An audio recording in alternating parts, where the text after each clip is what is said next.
A graça e a paz do nosso Senhor Jesus Cristo a você, meu amigo, minha amiga, tudo bem? E hoje, mais uma vez, dando continuidade aí ao nosso tema Construindo Sonhos, etapas da construção. Hoje nós vamos aí para a sexta etapa, tá? Eu quero primeiramente agradecer a você que tem visto os nossos vídeos, né? Tem acompanhado aí cada etapa. Pode parecer extenso, tá? Mas é aquilo que o Senhor tem colocado no meu coração, no entendimento, para trazer aqui através dos vídeos a vocês, tá bom? Hoje nós vamos falar sobre algo muito importante. Tá? No último vídeo nós falamos sobre as paredes da nossa casa, né? Da nossa construção. Usei a palavra casa aí mais uma vez, mas é para que fique mais fácil a nossa compreensão. E hoje falei sobre as paredes e hoje eu quero falar sobre as portas ou a porta e as janelas, ok? Então eu quero compartilhar com você aqui dois textos que se encontram ali no Evangelho do Nosso Senhor Jesus Cristo, segundo escreveu Mateus, tá bom? Se você puder me acompanhar na leitura, pega sua Bíblia, tá? Leia os textos comigo e nós iremos dissertar aqui sobre ele, tá ok? Então vamos lá, Mateus 6, versículo de número 22 e 23, tá bom? Esse é o primeiro texto. Fala assim: a candeia do corpo são os olhos, de sorte que se os teus olhos forem bons, todo o teu corpo terá luz. Se, porém, os teus olhos forem maus, o teu corpo será tenebroso. Se, portanto, a luz que em ti há são trevas, quão grandes serão tais trevas. Amém? E o segundo texto se encontra também no Evangelho, segundo escreveu Mateus, capítulo 7, versículo 13 e 14. Olha o que diz a palavra: entrai pela porta estreita, porque larga é a porta e espaçoso o caminho que conduz à perdição, e muitos são os que entram por ela. E porque estreita é a porta e apertado o caminho que leva à vida, e poucos há que a encontrem. Amém? Então nós temos dois textos aqui que nós vamos assim, correlacioná-los, né, com a nossa mensagem, com a questão da construção de sonhos. Um fala sobre a candeia, sobre os olhos, né? Algumas traduções trazem janela. Se meus olhos forem bons, o meu corpo terá luz, mas se meus olhos forem maus, né, meu corpo estará em trevas. E a pergunta que o Espírito Santo me faz, e eu estendo a você, é o seguinte: na construção dos seus sonhos, ok? Para onde está direcionado o teu olhar? Na construção dos meus sonhos, em que direção está o meu olhar? Onde eu estou colocando o meu olhar para que o meu sonho, para que eu alcance o meu objetivo, para que eu consiga, que eu tenha êxito? Vou repetir. Para onde, qual é a posição que eu tenho colocado as janelas do meu corpo, as janelas do meu sonho, as janelas da minha alma, as janelas da minha casa, em que direção eu tenho colocado elas? É interessante na construção, sempre, hoje em dia a gente usa, né, as pessoas estão colocando nas casas aquelas janelas enormes, né? Às vezes não é nem janela, tem uma porta de vidro no lugar da janela, para poder aproveitar a luz do sol, né, para clarear mais a casa e até mesmo questão de economia de energia, certo? Mas existe uma posição para colocar essa janela, né? de metragem e tudo mais. Eu não sou da construção, tá, gente? Mas tô falando aquilo que eu observo. Então, para onde está direcionado o meu olhar? É muito importante isso. Por quê? Porque se o meu olhar estiver direcionado para as coisas ruins, automaticamente só vai entrar negatividade na minha vida. Exemplo, se eu estou num processo de construção para alcançar determinado objetivo e eu começo a observar as dificuldades que eu vou ter que enfrentar, ou que eu estou enfrentando para alcançar esse objetivo, automaticamente isso vai trazendo um esfriamento dentro de mim e esse objetivo vai se tornando cada vez mais difícil. Mas se eu direciono o meu olhar para as coisas positivas, mesmo que elas sejam menores do que as negativas, em termos de quantidade, mas isso vai me trazer ânimo e vai me fortalecer para que eu possa caminhar cada dia mais em direção àquilo que eu quero, ao meu objetivo. Ok? Vou dar 2 exemplos bíblicos para você. Primeiro, Neemias. Foi um texto que nós lemos aqui, né, quando nós falamos dos muros. Neemias olhou a dificuldade de Jerusalém, olhou os muros caídos, mas ele não observou o problema em si. Ele não falou, poxa, tá tudo caído aqui, como é que eu vou fazer? Como é que a gente vai fazer? Não. Ele, o que ele fez? Reuniu o povo, animou o povo e falou, cada um levanta a sua parte ali, nós vamos construir um muro. Então, se ele tivesse parado para olhar as negatividades, né, que existiam ali as negativas que existiam ali naquele local, naquele lugar, ele nem tinha nem começado a obra, tinha desistido e voltado para casa. Um outro exemplo bíblico muito interessante é do apóstolo Pedro, quando Jesus aparece andando sobre as águas e que ele, né, questiona o Senhor e o Senhor, então, né, deixa ser provado por ele e ele começa a andar sobre as águas. Só que em determinado momento ele começa a observar o quê? As ondas. Ele perde o foco e começa a observar as ondas. Então, automaticamente, ele entrou dentro da alma dele e ele começou a afundar.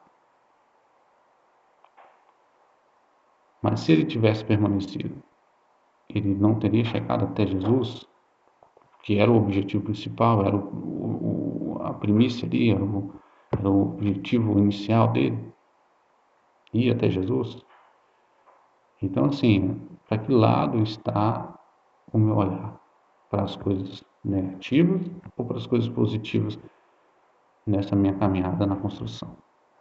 Amém? E o segundo ponto que eu quero tratar é a questão da porta. Nós lemos um texto aqui que Jesus fala sobre a porta estreita. Aqui está falando sobre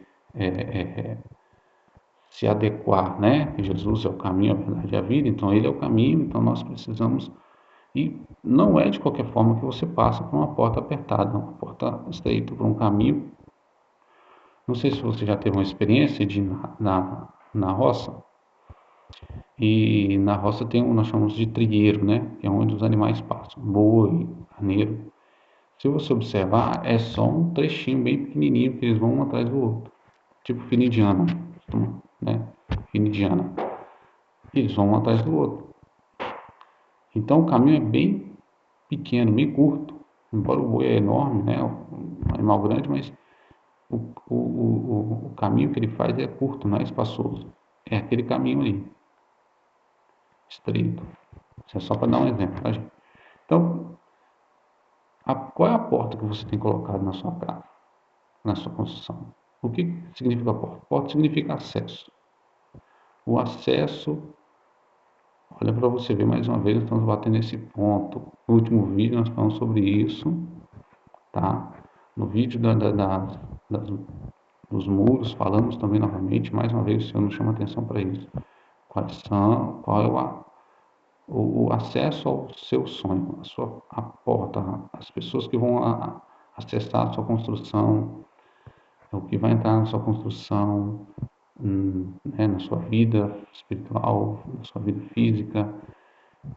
esse acesso está aí, né, que você está levantando, você vai colocar agora, hoje, digamos assim, como é que ele é? Ele é um acesso espaçoso? O que significa isso, Zé? Que pode entrar de qualquer jeito? E pode passar ali de qualquer jeito? Ou ele é um acesso apertado que precisa se adequar para passar nele? E aí? A porta que eu tenho colocado na construção dos meus sonhos, o acesso. Ele é um acesso que as pessoas, ou quem, eu falo pessoas, mas o que for entrar ali dentro, ele precisa estar adequado, estar seguindo um padrão para poder acessar. Não pode entrar de qualquer maneira, não vai entrar de qualquer maneira. E é isso que o Espírito Santo de Deus nos chama a atenção hoje. Não pode entrar qualquer coisa de qualquer maneira na sua vida, na sua casa, na sua família, nos seus negócios, na sua vida espiritual, ok? Nos seus sonhos, nos seus objetivos, não pode ser de qualquer forma. Vou ver um exemplo. Você é um cristão, certo? Tomou a decisão, está servindo a Jesus. De repente, você vai fazer aí uma festinha, um aniversário. E você tem algumas pessoas, alguns parentes ou conhecidos que não são, né? E você hoje não tomou uma decisão, por exemplo, assim, não, eu não vou mais beber. Vou dar um exemplo dessa forma, não vou mais beber. Não vou beber mais bebida alcoólica. Ponto. Mas aí você resolve dar uma festinha. E aí você fala assim, não, pô, eu tenho alguns amigos que bebem. Então eu vou comprar uma cervejinha, vou comprar alguma bebidinha, vou deixar aí no cantinho, né? Para que eles possam vir, possam aproveitar também. A festa não vai ser só, né, sem bebida, não. E aí? Você acha que é certo? Vamos pensar. Será que quando você for na festa dessas pessoas, elas também vão falar assim, ó, tá vindo alguém aí que é crente, então não vai ter bebida. Não vai ter bebida na festa. Porque tá vindo um crente aí, um evangélico, um cristão, ou vou lá com um cristão, digamos assim, dependendo, evangélico ou não. E aí? Será que ela vai tratar você da mesma maneira? Será que o parâmetro vai ser igual? Então, são coisas que a gente precisa pensar. Os acessos que nós permitimos de pessoas na nossa vida, ou de coisas que entram na nossa vida, eles precisam ter um padrão para entrar, não pode ser de qualquer forma. Então, a porta da minha construção, ela precisa ser estreita. Ela ser estreita no sentido de precisa ter um padrão para entrar. Qual é o padrão que eu estipulei? O padrão de acesso que eu estipulei, ele precisa ser seguido. E se ele não tem, e não, o que está vindo não está adequado, então não tem que entrar. Ou se adequa ou não se adequa. Essa palavra que Jesus é justamente nesse sentido. O reino de Deus é dessa forma. Você só vai entrar nele se você se adequar ao padrão de Jesus. Se eu não me adequar ao padrão de Jesus, meu amigo, não adianta. Não vou entrar. Entendeu? Você precisa tirar um pouquinho aqui, tirar um pouquinho ali, acertar, passar pelo querite. Olha que palavra interessante, querite, que é te dar forma, né? De podar. Então, se eu preciso passar pelo querite, tá? Se você ficou curioso, querite, dá uma pesquisadinha na história aí do profeta Elias, tá? Que você vai entender o que é o querite. E aí? Então, para poder entrar nos meus sonhos, naquilo que eu coloquei em propósito no Senhor, para ter acesso a isso, precisa ter um padrão. Não é de qualquer maneira, não é de qualquer forma que vai entrar. Amém? Então, quero convidar você aqui neste momento, nós fazemos uma oração ao Senhor, agradecendo Ele por tudo, tá bom? Feche seus olhos, me acompanhe na oração. Senhor Deus, graças te damos por mais essa oportunidade e muito, que o Senhor continue nos abençoando e muito obrigado por essa palavra. Nós possamos voltar nossos olhos para as coisas positivas da vida e principalmente aquelas que vêm do Senhor. Que o Senhor continue abençoando essa pessoa que está assistindo esse vídeo, que eu possa entender também que os acessos à vida dela precisam ser padronizados de acordo com aquilo que ela tem colocado diante do Senhor. Muito obrigado pela oportunidade, pedindo a tuas bênçãos hoje e sempre, em nome de Jesus Cristo. Amém. Irmãos, quero agradecer por estar até aqui conosco nesse vídeo. Te aguardo no próximo vídeo, em nome de Jesus. Um abraço.